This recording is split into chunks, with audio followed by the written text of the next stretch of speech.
In today's video, I'm going to show you how to clone a repository on Bitbucket.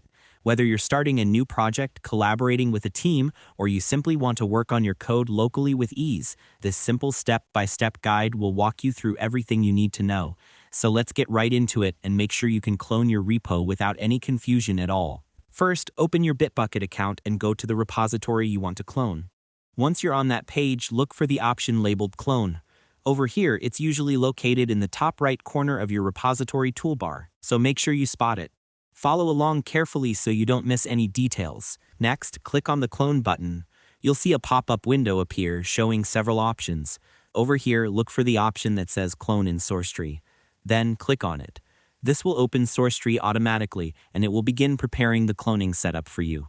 It's designed to be user-friendly, so there's nothing too technical to worry about. To make the process smoother, here are a few quick tips. Make sure SourceTree is already installed on your computer, ensure you're logged into the correct Bitbucket account, and confirm you have permission to access the repository.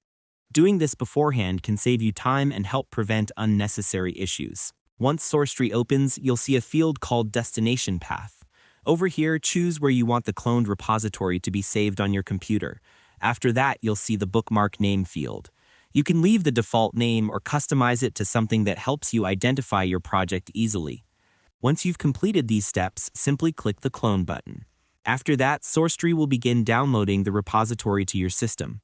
Within a few moments, you should be able to access your full project locally without any interruptions. It's also a good idea to double-check the folder afterward just to confirm everything downloaded correctly.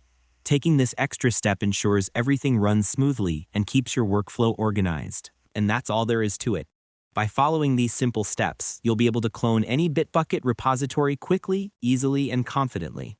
Thanks for watching, and I hope you found this tutorial helpful. If this helped you out, feel free to share it with others who might be facing the same issue. Why not make someone's day easier?